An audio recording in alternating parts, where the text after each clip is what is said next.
What's going on, Illumineers, and welcome back to the madness. We have some exciting stuff today, highlighting a bunch of SteelSong decks that won this past weekend, some that did really well, and some spicy ones. But the cool thing about this video is SteelSong's still all over the place. So stick around and find out. But we're also announcing our first giveaway on the channel, and so let's just jump right into that. So this is what we got. Let me go ahead and get this mug out of the way for you guys. So here we go. Our first giveaway, guys. We're shooting for 1,000 subscribers. Safari Zone Collectibles, you guys may have heard of them already. Really great crew here in Smyrna, Delaware, with a great online presence as well. They are sponsoring an Azurite Sea Trove giveaway for the channel. So when we make 1,000 subscribers, as long as you like and comment, and as long as you're also subscribed, you're put in automatically for that trove. And then for my own pocket, if we hit 1,000 subscribers, I'm going to include a Stitch gift set.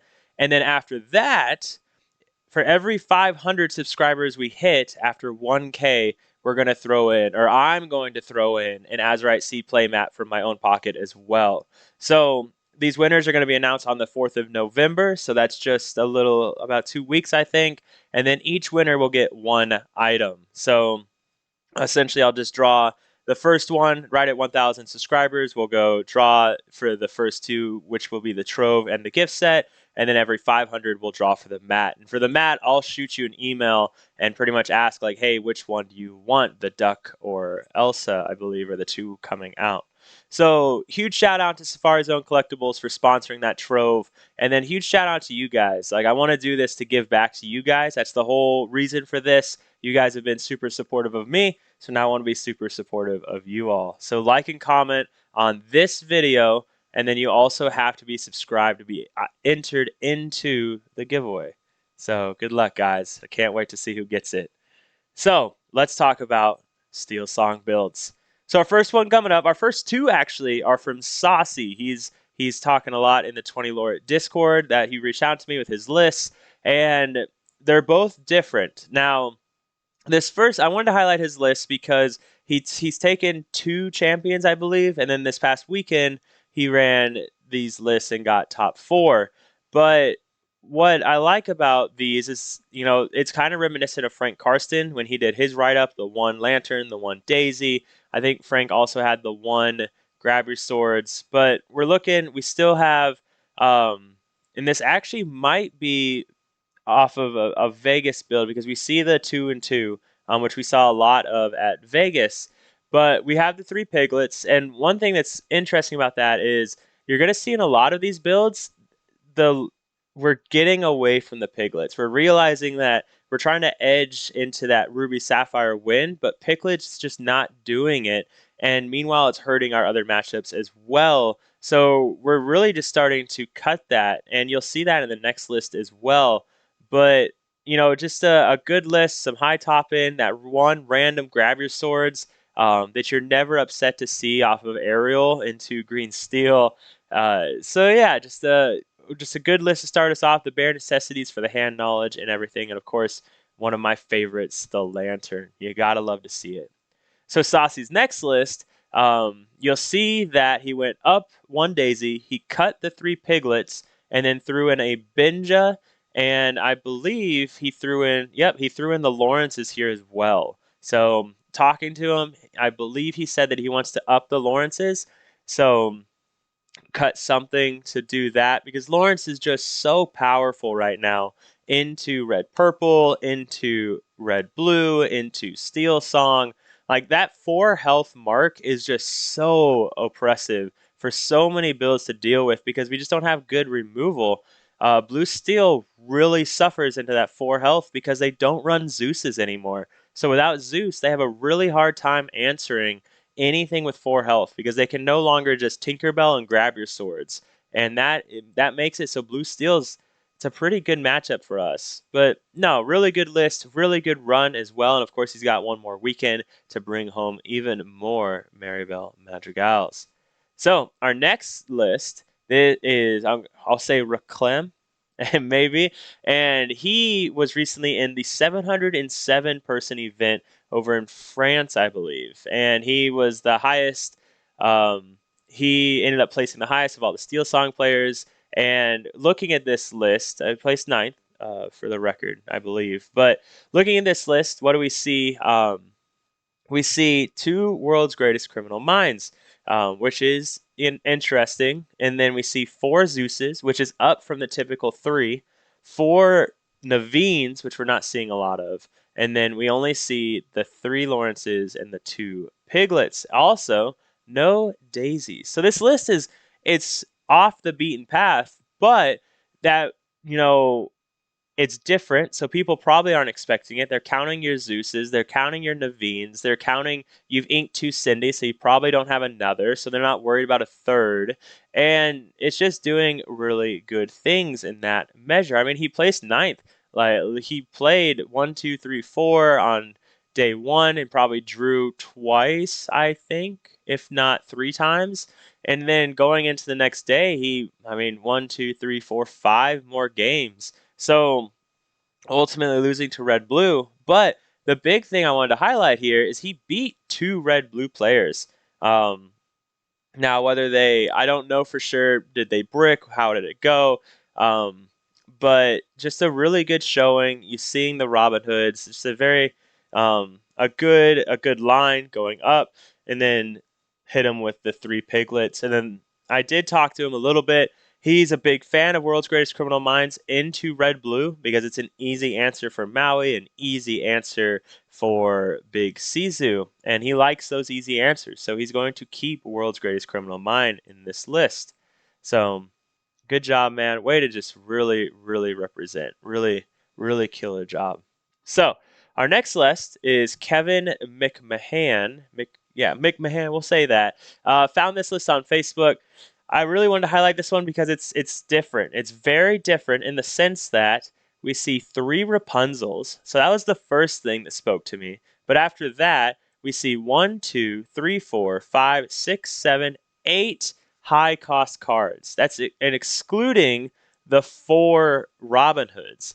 So just very, very high end, even without the lanterns. So we got the two Chinpos, which you guys know I'm obsessed with Chinpo. He's so good into the purple match. And if you'll look here, beat purple, purple, purple, purple. Even green steel. Like they don't have a good way to deal with Chinpos.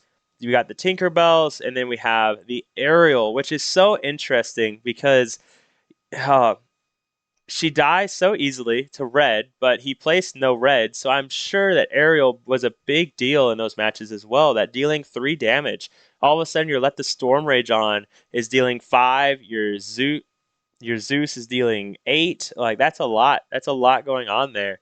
So and then, of course, the two Cindy's and the spicy Chernabog. You know, they're clearing out all your stuff. No big deal. Now you lay down a free Chernabog. You're a happy camper questing for 3.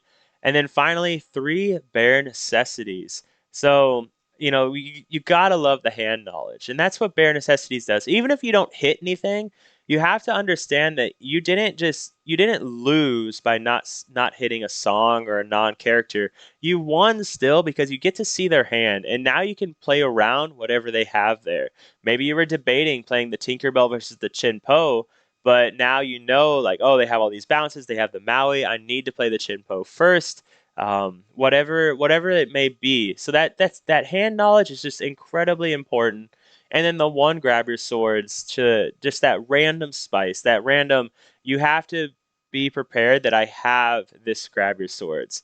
This, like you gotta love the one of. I'm sure that played an impact into all these steel. I would be curious if so he drew into both steel songs.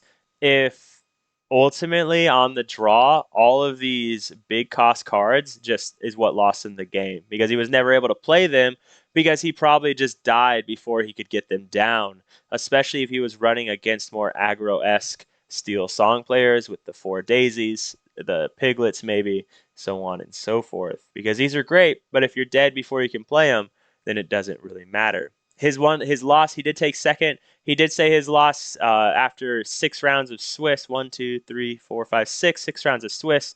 And then the top cut, him and the other guy just decided we're done. They didn't even play it out, and they just went home. So that was his loss. He was humble enough to say that he probably would have lost, but we'll never know. But really cool list, man. Love it is a beautiful thing to look at. Really beautiful thing to look at. Let's foil up those Rapunzels. You got this. All right, but good job, man. Way to represent. So moving on, this is one I pulled from Inkdex. We got Gobi TCG. I really wanted to highlight this one because we're seeing two Be Our Guest and one Find 'em Flatten 'em. The Be Our Guest being that 2-cost song that lets you look at the top 4 cards and then draw a card. And I believe put the others on the bottom of your deck. So what's really cool about this is that we a lot of the times SteelSong is hurting because it doesn't get a whole new world because you can't get the draw for Rapunzel because they're not playing into it, whatever it may be. So this Be Our Guest just gives you that opportunity to get another card, and sometimes, not even sometimes, a lot of the time you're praying for just one more card, and Be Our Guest is giving us that opportunity. So Find 'em Flatten 'em, just a spicy card into those blue decks. And you never know. Like you could get it at the perfect time off of a wheel. They have 3, popsicles and a fishbone quill, and you're just like, here you go, goodbye. Even if you play it after they fishbone quill, that means turn 4 they're going to play Hiram most likely. So now you blow up all their items before they can Hiram, and that is super powerful. So just a really cool spicy card, and then of course the one grab your swords just to keep the spice alive. And we do see the more aggro line. That's important to notice here. We've got the 4 daisies and the 3 piglets. So really aggro-esque line, the highest cost thing being Robin Hood.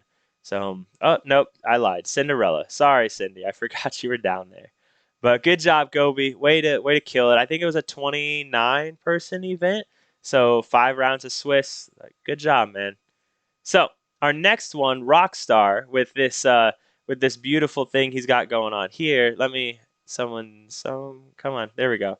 I wanted to see if someone responded to me. Okay, so with this thing we got going on here, we got the 4 daisies, the 4 Cindy's, the 3 Robin Hoods. So that's what we have right there. And what's really interesting about that is because we have 3 Robin Hoods and 3 Robin Hoods. Normally, if you're running that shift line, you want to try and optimize that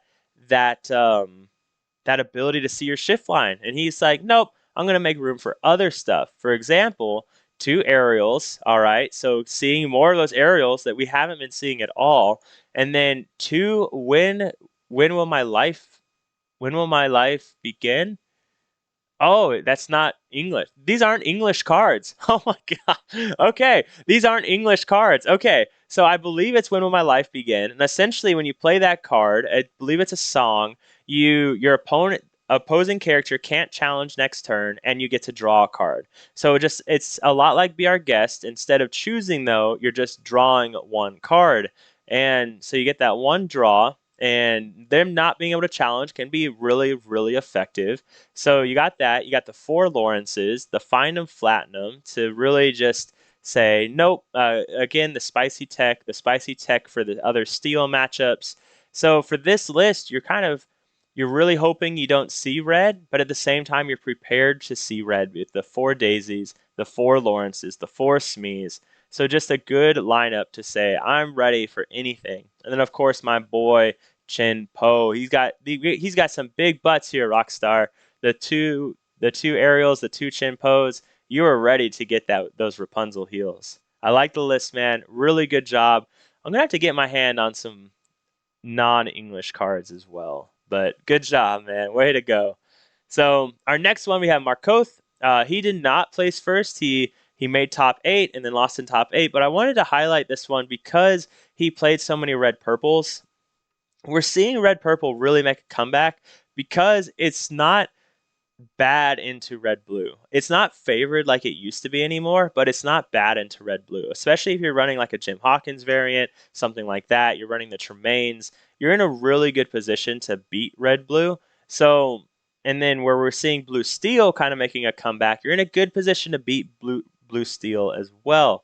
But with his list, 3 Lawrences, but this is also the first of the Queen packages. And you're going to see quite a few Queen packages going forward. So we have the Queens, the World's Greatest Criminal Mind, and this can, if they have 2 characters down, you can activate it World's Greatest Criminal Mind with the queen. But it's just a great answer again into your red matchups. It's a great answer into purple for Maui.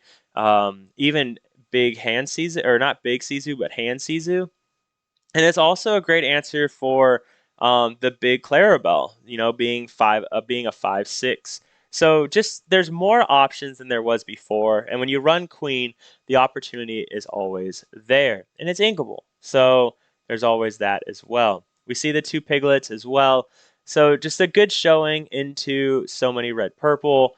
And then this red steel, I would assume, was the location variant. And a lot of locations can be difficult to deal with because we normally have to ignore locations. That's normally the game plan. So to beat that matchup is also really good, especially if they get the Tiana down and now you can't play actions. So now you have to kill the Tiana before you move on. So good showing, man. Proud of you. Way to represent. Our next queen list, we have that guy Majin. Okay. And looking at his list, we have another queen package. You'll see it right here. And then we're looking at the one of the Benja, the one of the Cindy, and the two grab your swords. So he went into this thing and he was, I'd imagine, really expecting a lot of green steel. He won first place. Maybe he saw a lot of green steel, maybe he didn't. Um, the interesting thing about grab your swords is it feels so bad into so like a lot of it feels so bad into red blue, and we'll talk about the red blue matchup here in a little bit. But it's starting to feel better and better into a lot of other matchups. But we'll talk about that in a little bit. But the three daisies, the two bare necessities for that knowledge, and of course, yeah, the one Benja and one big Cindy. So always threatening that shift line. So good job, man. Way to kill it. You got the draw there in a best of two format, the better format. Yellow green, I would assume discard, but anymore it could have been hyper aggro as well. And if it was hyper aggro, then you're real happy with that one. But hey, good way to kill it, man. Way to kill it. Way to represent. So next up on the list, we have Chris's build, and you'll recognize the name because he is who I refer to as SteelSong. He took fourth at the Dallas Fort Worth DLC when he showed up with Perdita, being one of the only player there to run Perdita, to hit us with that spice. And there's no Perdita here, but we see the four queens, four Lawrences, the 2 and 2. And I will say this, Chris, he's kind of in the same boat as me with the queen. Like, we're running queen because we think it's a necessary evil. Habibi talked about this as well, being that it's really good into red blue. It can be really good into red purple. It's just a necessary evil that doesn't really feel good, but it's not bad. So if that makes any sense to you, it hurts our ability to Rapunzel heal, but it opens up this really nice like 1, 2, 3, and then we can shift whenever we want if we really need that. On the draw, we can shift on 2, kill their 1 drop if we have the card, and then there's nothing in the game on their turn 2 that can kill our queen. So that's really powerful as well. You're no longer dependent on only Cindy for your turn 1 ability to sing a song. Now you can try and have the queen shift line. So there's just a lot of opportunities there. Chris is on the two World's Greatest Criminal Mind. I remember talking to him a while back that he's a huge fan of World's Greatest Criminal Mind because of the SteelSong mirror specifically, because it just instantly answers Cinderella. The other advantage is that with the queen, you have the ability to turn a 1/4 into a 5/4, and that is powerful. Then it sets up a good Rapunzel heal, and that's a nice little surprise tactic because if you don't shift on 2, they might just think that you don't have the shift line. So they tap something, then you shift, you give it -4, you give your Ursula +4 or whatever, whenever you do this, and then now it's dead and you get to Rapunzel heal. Like, so many good things. And if you look at his plays, he beat 3 red purple players, and you've got to expect that having that 4 health was pretty good. Having the 3 willpower might hurt a little bit because it can die to Fox so easily, but it still answers Sisu, it still answers Fox, it still answers all this stuff that is really good. So, and it dies to Maui the same way that Robin Hood does anyways.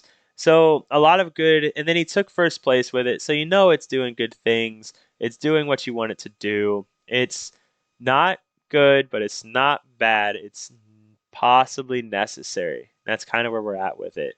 So really good job, Chris. Way to represent. So next up on our list, we have Sods.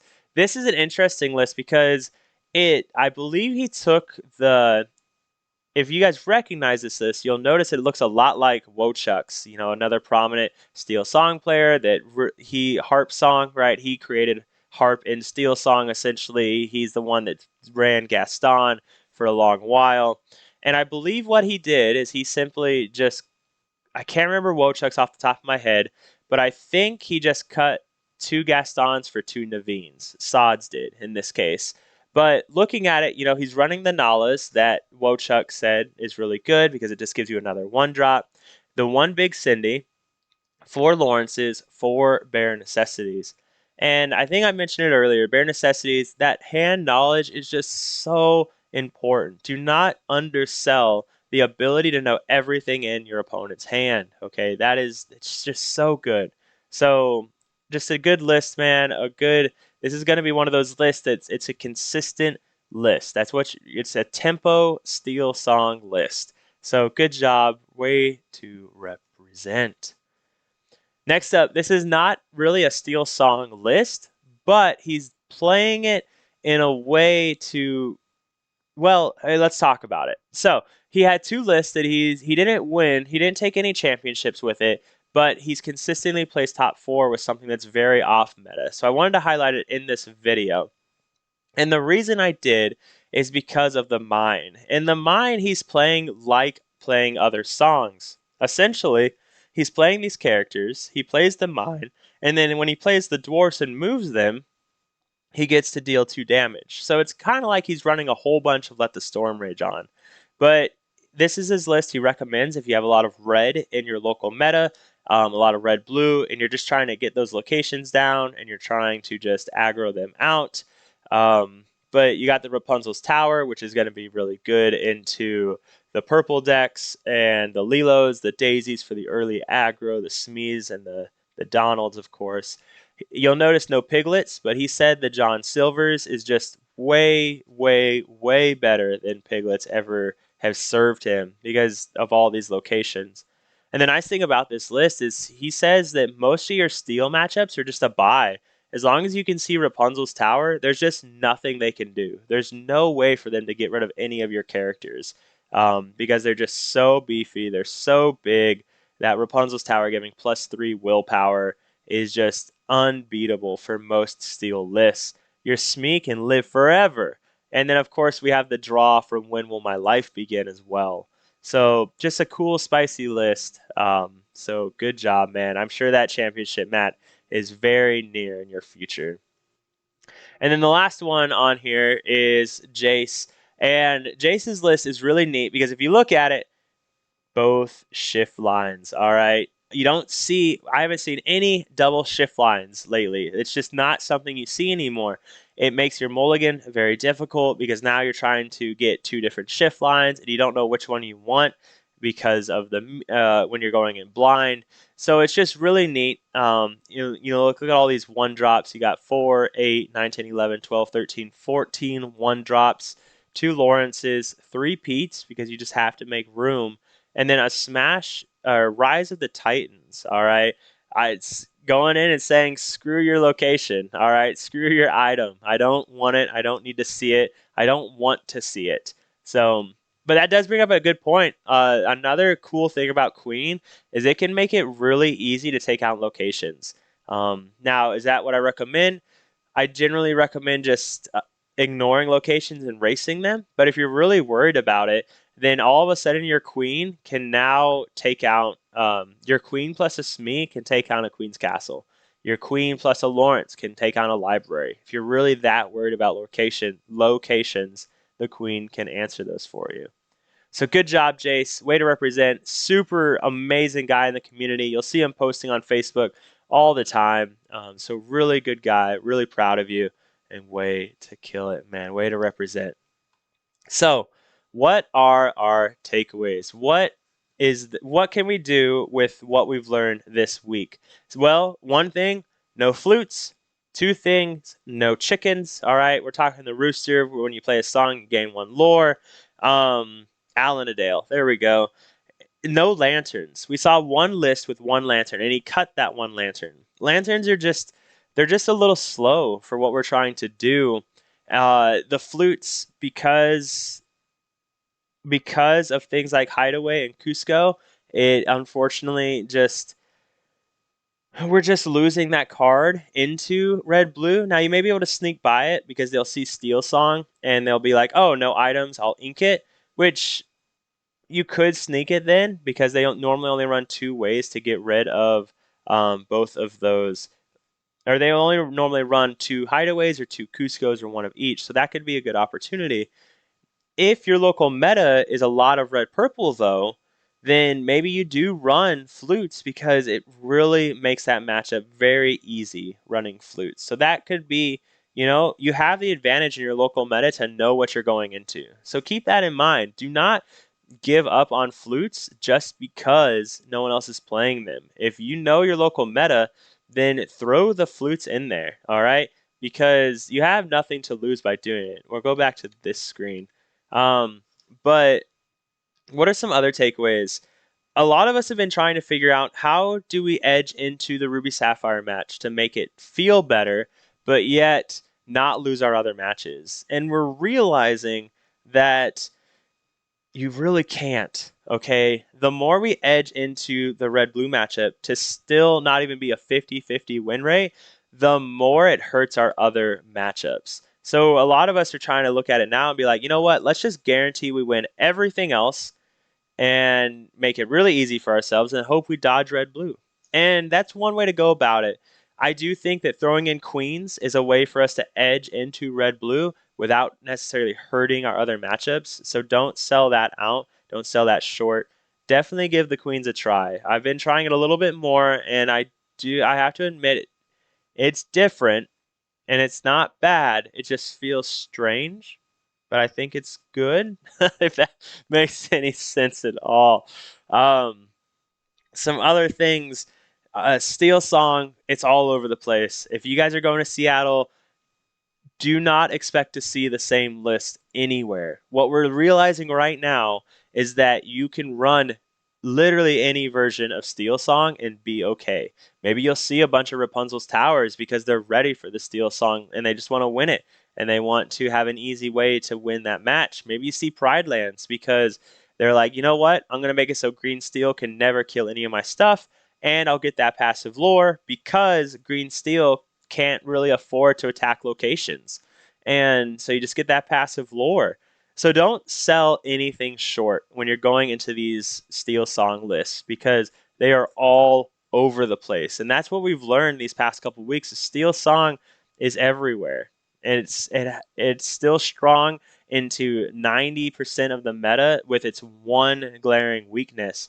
But if you really want to if your main focus is I'm prepared to play red blue all day, play Boomy Jr.'s list, okay? I haven't seen him make any updates to it, but because he hasn't been playing a lot of Lorcana lately, but we saw his list decimate red blue at Vegas. So if you're just like, you know what, I just want to play red blue all day and make sure I don't lose to them, check out Boomy Jr.'s list. It's in another video highlighting the Vegas DLC and run that. All right.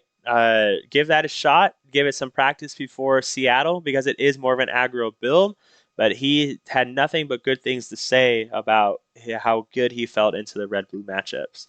But with that being said, ladies and gentlemen, make sure you check out the 20 Lore Discord in the SteelSong thread. We're always talking in there. Check out my Discord. Let me know what you guys are up to, how things are going, how your set champs continue to go. And remember, if you want in on the giveaway for the Trove sponsored by Safari Zone, the gift set sponsored by me, the playmat sponsored by me, then like and comment on this video. Let me know what you're most excited for in the new set. Personally, I'm most excited for the Stitch gift set because my wife and I are huge Stitch fans. And then also make sure you're subscribed to be put into the giveaway as well. So hopefully giving up a bunch of free stuff, guys. All right, what's not to love? With that being said, everyone stay happy and healthy, okay? And as long as we stay happy and healthy, I promise you we'll get to enjoy Lorcana more, people more, life more. Until next time, I'll see you around. Let's go.